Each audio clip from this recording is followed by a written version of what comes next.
standing there looking at your entire life, and it's gone, and you can't stop it. Everything's gone. You can't do anything to save it.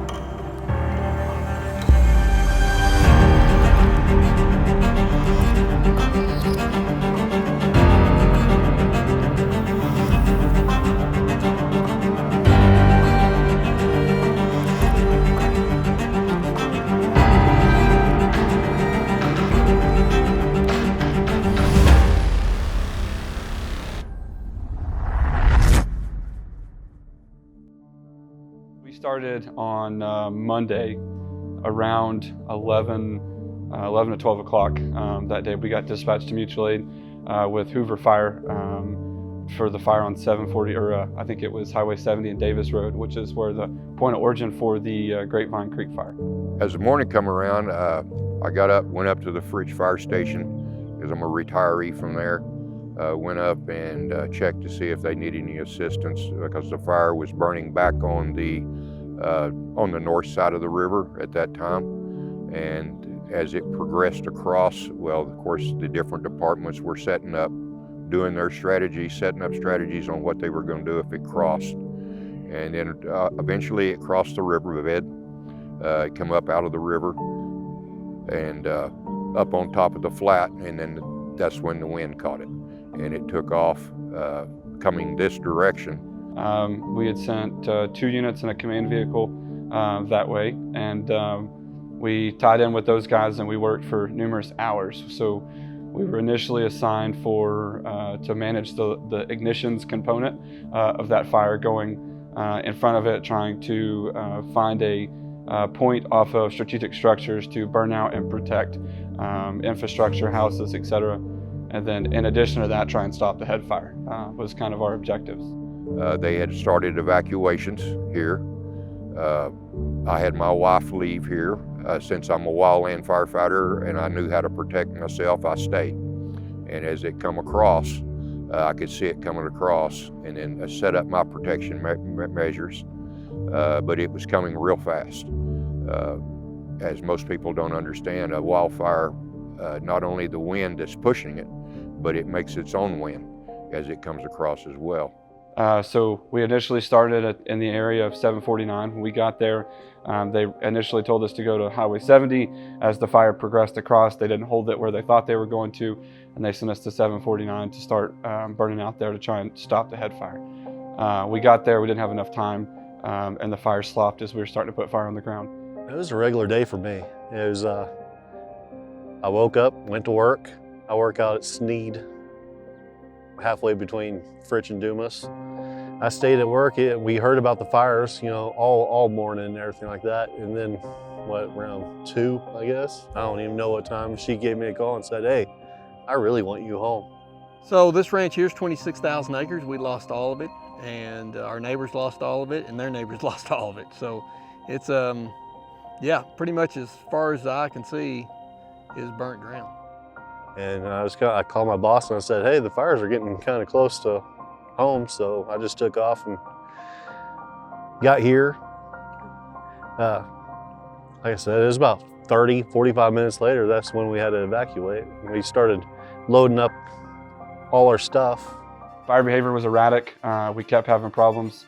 So we eventually made the call to pull all of our Skellytown resources from Gray County to come back to our area and start working from there. As it was coming across, it finally crossed a 136. I got notified on radio that it had crossed 136 and started prepping things around here for the fire coming this way. It was coming straight at us. So I could watch it coming this way. Like I said, I had the wife evacuate. I set up my perimeters and my safe areas, as we call it in wildland, and I just watched it come across. When I was driving back into Fritch, it was smoky. It was smoke up in the air and everything, so I knew the fires were about. But like I said, we've always heard evacuate Double Diamond, so I was kind of like, oh, right, that's across the road from us, and we don't have to worry about anything, blah, blah, blah. I pulled up to the house, been through this before. All we got was our dogs, our grandkids, son and daughter-in-law and A couple of pictures. and that's it. It come across my property and the neighbor's property in less than 30 seconds. It had cleared both of our properties and moved on to the houses across the street from us. And for me, the day started, I told my daughter-in-law the night before that we were under severe fire danger. I said, we really don't need to send the granddaughter to school the next morning. And so we'd been watching it, and because we still had that fire that was sparking up. And so we got up that morning and kept seeing things on Facebook about Double Diamond and didn't think anything about it. And then I texted him or called him and told him I really think he should come home because they were evacuating Double Diamond. And he got home, we grabbed a couple pictures and loaded up and left, and then got word that our house was gone.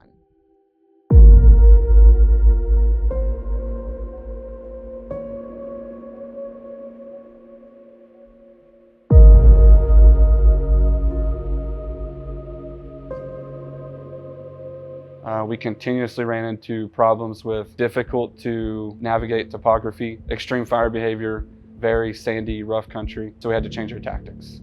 And that's really when we kind of transitioned the fire from a direct attack to an indirect. We established the trigger points, with each trigger point prompting a different action. The plan was we're going to let the fire blow by, and then we're going to come in behind the fire with the tractor and the loader and start saving the house. And so that was a great plan. But what we failed to recognize is we didn't know all the trailers were going to instantly catch on fire. So the fire was so hot and so fast when it came through, all the horse trailers and flatbed trailers, all the tires instantly caught on fire. So we had all these tires exploding and catching on fire. So that kind of threw a little wrinkle in our come in behind the plan deal. But at least in a tornado, you can recover some things. You know, I mean, there's some items that you can go in and recover. With a fire, there is no recovery. Everything is gone. Anything you had in the house, pictures, pictures you took of your children when they were young, they're all gone. There's no recovering those. So a lot of stuff you cannot replace. And so we had to kind of reroute and come back around and drive through the flames to get back up to save the house. And we saved that house. And it took us an hour or so up there to kind of beating it around. And then from that point on, we just went to house on the ranches. We got several houses here on the ranch, and then we made sure they were all good. And probably the last house we saved, we almost lost. We got up top here, and the neighbor had some horses that were burnt real bad. So we stopped and dispatched those horses for them because the horses were in bad shape. We didn't know who was working where. I knew what was going on the east side of the fire, but I wasn't sure what was happening west due to some interoperability challenges with radios. So we did the best we could to evacuate who we knew was there. Once we started evacuating people and pulling back, we made it to where we were at with trigger point 3. We made the decision to evacuate the city of Skellytown, and then we did a burnout at our trigger point 3, which actually held the fire from impacting the city. And from the air, a big fire, 2,000 or 3,000 acre fire doesn't look that big. It's like, we got this, it's gonna do this, it's gonna do that. Well, the problem with this fire is, for us to fly from the north line to the south line literally took us 30 minutes. And that's flying at close to 100 miles an hour. Good Lord, it's so big. And that's the biggest thing about it. I've got a great video where I just climbed straight up in the air and just brought it to a hover and had, I was a couple thousand feet off the ground and filming and did a 360, nothing but black. You can't see anything but black for miles and miles and miles and miles. And that's just something that I haven't really seen.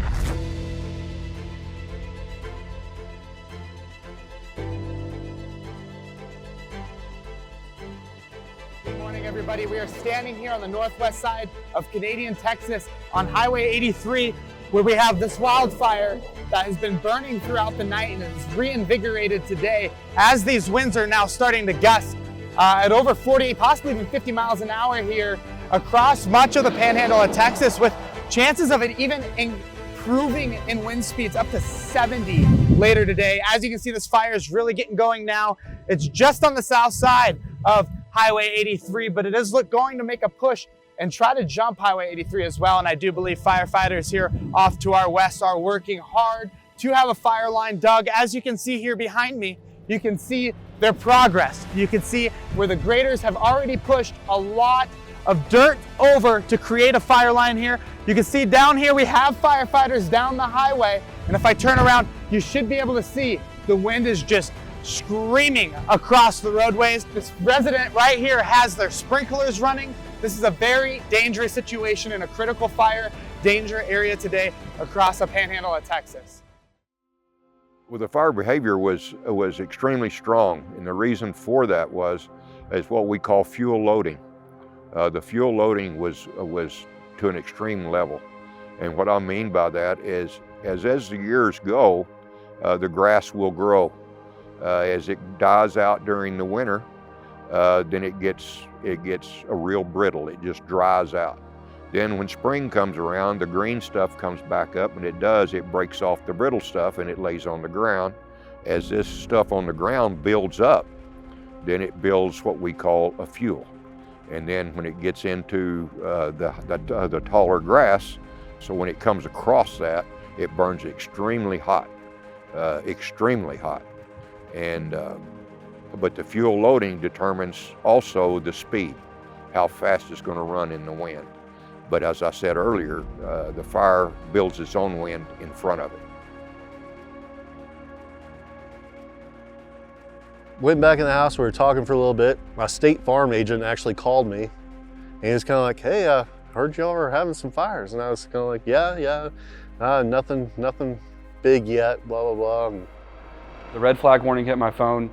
We talked about it. We do every time we get a red flag warning. We started messaging all the guys, hey, who's gonna be around? We have a pretty dedicated organization. A lot of folks start calling their boss and say, hey, can I take a vacation for tomorrow so I can be around if something happens? Or if something happens, can I go? And we're grateful for those employers that allow their staff and our staff to be able to do that. I think that's incredible, a true team effort there. There was dead antelope, dead deer, dead cattle, everything just destruction, just everything burned over that, the way it came in over that hill. And truthfully, I didn't recognize the people that had been burned up. They looked just like antelope pretty much at that point until I saw their car. You know, and it was just a bad decision. That you can't outrun a fire. You know, and so since then I've made lots of talks and lots of speeches to a lot of people. And I mainly tell ranchers, I'm like, don't ever leave your vehicle. I said, you know, I know you gotta get out there and you gotta move cows, and I know you gotta do this, but always stay with your vehicle. You can drive through a fire with your vehicle. You can't outrun it, but if you find a hole, you can drive through it, you know.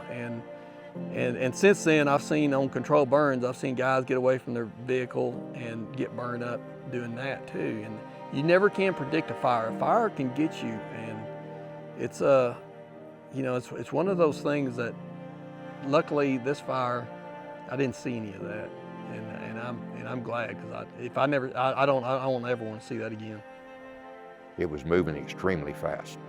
A lot of people, fortunately, got out early, and matter of fact, I had to go tell some of my neighbors, you need to go away, you know, and sure enough, they left, and sure enough, their houses burned. And we got in the Jeep and was driving off, and my mom and my aunt were driving down the road, and we were telling them to turn around. And if you looked in the rearview mirror, it kind of looked like waves. It just kind of looked like waves. It was just going, just all over everywhere. You could see that a house down the street from us was on fire, but the smoke was so heavy you couldn't tell which one it was. A fire behavior was extremely fast. And like I said, it went through here. This is an acre, and it went through here in less than 30 seconds. So the taller the grass, and where it actually reacted most in most of these homes was they had let the growth grow around their homes. In other words, bushes and stuff like that were extremely close to their houses. People had firewood for their fireplace, had it stacked right against their house. That's one of the worst things you can do. because if it ever gets on fire, we're just gonna burn the house down. When I got to work, I turned on my TV and was listening to, watching the news as I was doing some of my stuff in my office. And I saw the red flag warning again. I was like, man, I'm wearing the wrong clothes for this. So I made sure radios were on scan, everything was charged up, ready to go. I had a knot in my stomach that day, and I didn't really know like if it was external stress, if it was that. Now I think we kind of know what it was, but at the time, you know, part of the problem is complacency with these, right? We have so many red flag warnings because we experience fire weather all the time. I think a lot of people got complacent with it, but we always try to do our part to make sure that we're prepared. It was terrible. You just wanted to get away as quick as you could. And while you're trying to get away, there's so many vehicles that our road usually isn't busy, but there was so many vehicles coming and going that you couldn't get down very, very well. And you're trying to run from them, but people are in your way. Yeah, it was people trying to get out, and then there's People trying to get in. trying to get in to get to their houses, and yeah. They kept saying evacuate Double Diamond, evacuate Double Diamond, evacuate Double Diamond. We never got any warning to evacuate here. All we got was the tornado siren going off. Tornado siren. And in all honesty, if we'd have been asleep, we wouldn't have heard it. And I hate to say that because I know that they just put up everything and they're trying to help, but we wouldn't have heard it. We would have, if it had been in the middle of the night, we would have all died. We didn't get any warning other than that.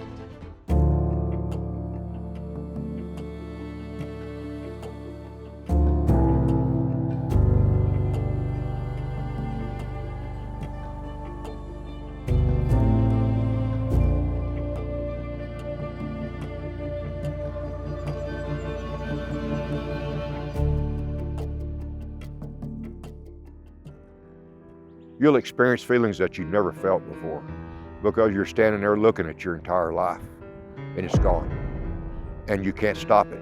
You know, I mean, we're all grown men and we want to protect our families and we want to protect our homes and this, that, and the other.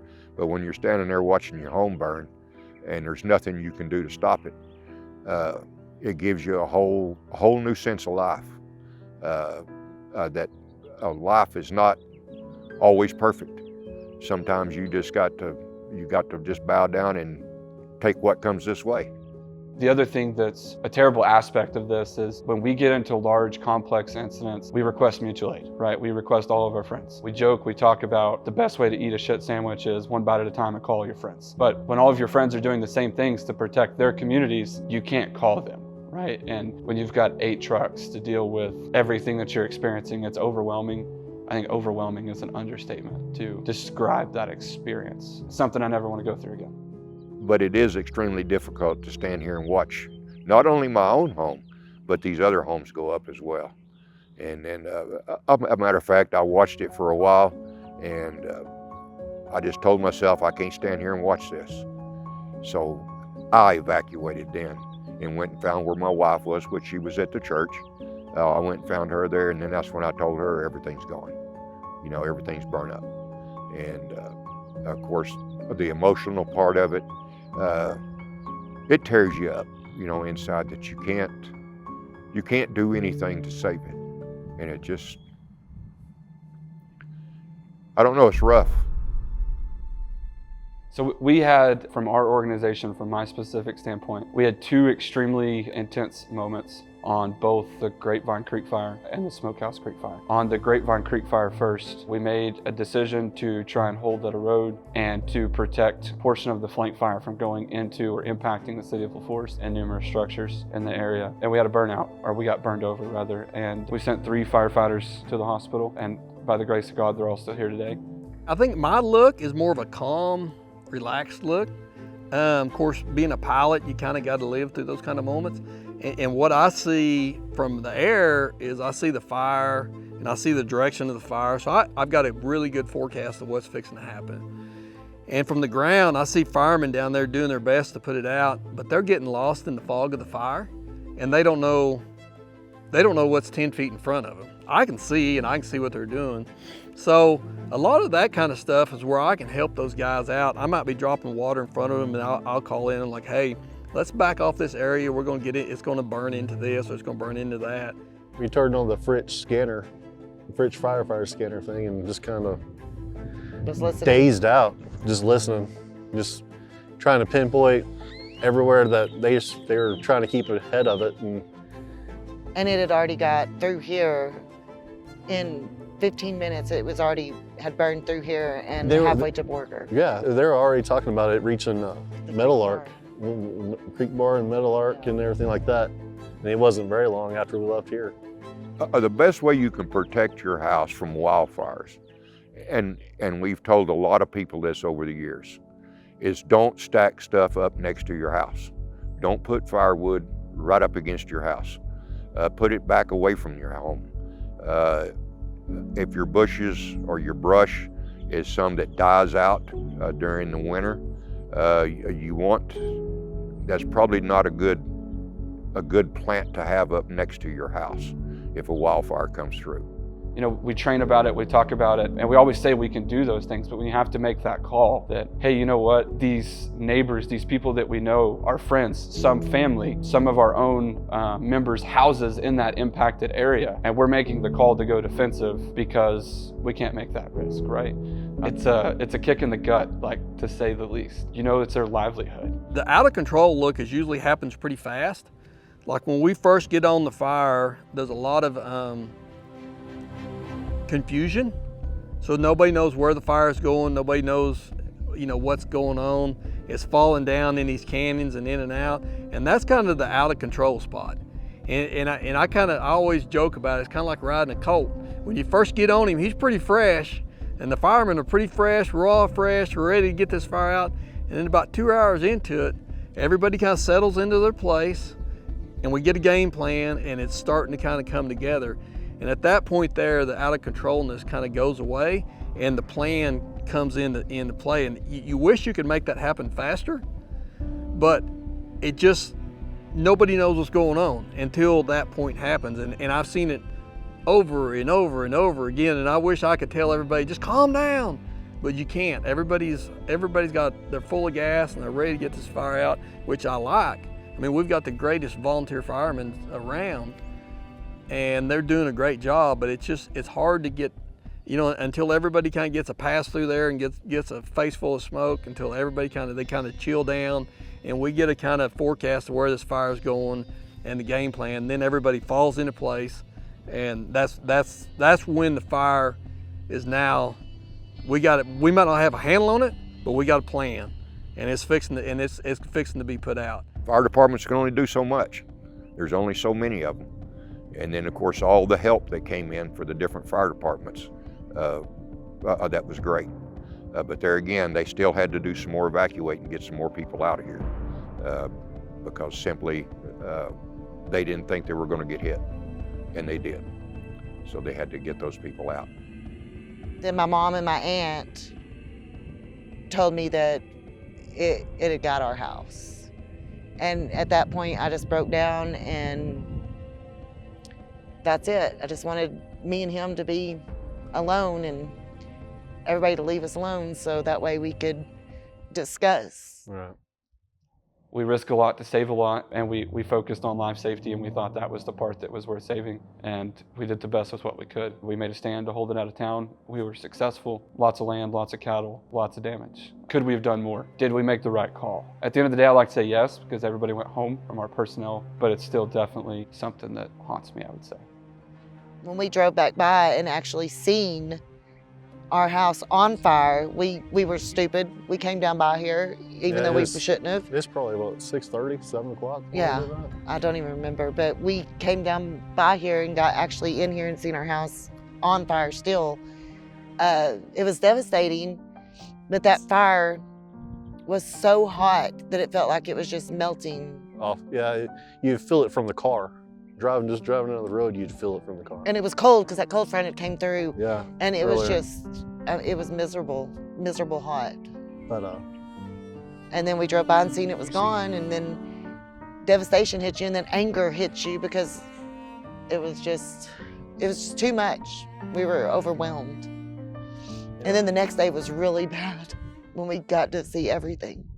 The best way to help here in Fritch as far as that's concerned, is if you have any donations, monetary donations, something like that, that you want to make to the fire department, they got the Fritch Firefighters Volunteer Association. The association takes that money and spends it strictly on fire equipment. So if they have a need and they don't have the money in the budget from the city, then the association will make up the difference.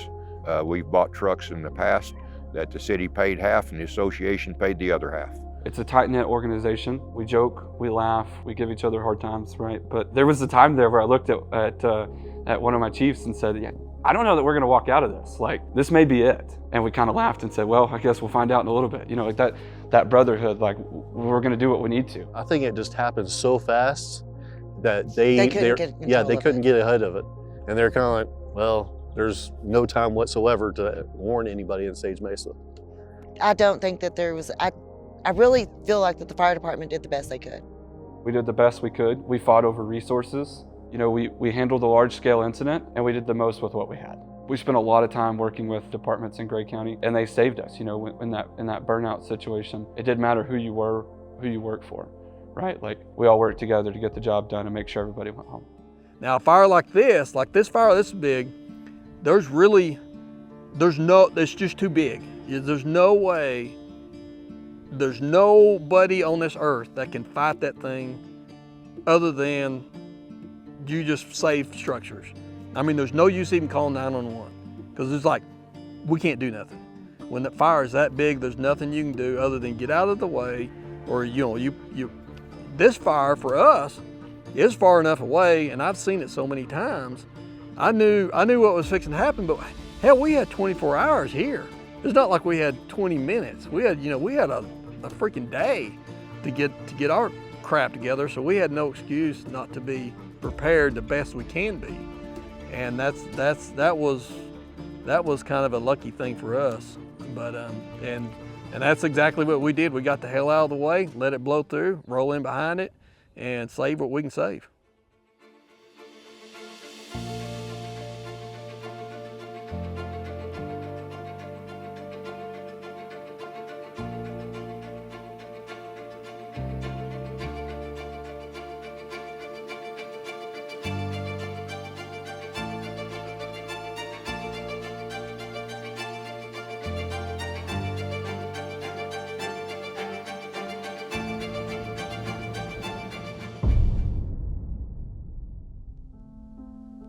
After the fire, of course, there's not a lot you can do. Everything's gone. The only thing that we came out with was our 2 vehicles and the clothes on our back. That was it, nothing else. The next day we came out and started the cleanup process, and then loading things up and getting them hauled off so you can prep for a new build. But that's about all you do. Of course, we have our children live close, so we were able to go stay with them, and we're still living with them right now till our new home gets here. And then once it gets here, then we'll start the rebuilding process again. A cleanup process was easy for me. For me, it was easy. My company stepped in and said, hey, don't worry about it, we'll clean it up. And it wasn't that next weekend. The weekend after that they had bulldozers and backhoes and everything else up here, just picking up trash, pulling down dead trees. They were a godsend. The devastation is a lot of people can't realize. You take everything that you've worked your entire life for, and it's all gone within a short period of time, all of it. So your entire life has to start over. The only thing you have left is family to help you out. And my family has been quite generous. They've come out and helped clean up. My daughter, we're staying with our daughter and her family. It disrupts their family, but they're willing to make that sacrifice, and I'm sure a lot of people's children feel the same way. They would help their parents no matter what, and we're very grateful for that. The fire chief that passed away a couple of days after that in another fire, he, bless his heart, worked, and I feel like that this fire, if he wouldn't have been fighting this one, he would have been just fine. But after inhaling all of this and then another fire on top of it, it was just Too too much. much. A Panhandle town that has already lost a lot from the state's largest wildfire ever is now dealing with yet another loss. Today, the town of Fritch, northeast of Amarillo, announced its fire chief has passed away. He reportedly died of a heart attack while fighting a structure fire unrelated to the wildfires. I used to work with Zeb back in the day with Parallel Energy. Yeah, I didn't know him personally, but I mean, he was my friend's cousin too, but I'd heard of him. And from what I'd always heard, he was a great guy. Zeb was a firefighter under me while I was chief. Zeb was a good guy. He was a good firefighter. He was interested in learning. He was into it wholehearted. I mean, whole heart, he was into it. And that's what he wanted to do, and that's where he wanted to excel. He took a lot of training to get to where he was at, and he was getting better every day. So it was a tragic loss to lose him. Was a hero, a great man. I can't wait to get that handshake again and that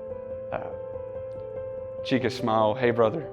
That was one of the things that Zeb always said. He's going to be missed. Fritch has got big shoes to fill, and they're going to figure it out. We're all going to get through it together. But he's a great man. He's going to be missed. He did a lot of good, and I know that they did everything they could in Fritch with again a very complex incident. When the news came out that we had lost him, it just almost destroyed the fire department. But as we do as firefighters, we know that we're always in danger. Anytime we go to a fire, we may not return.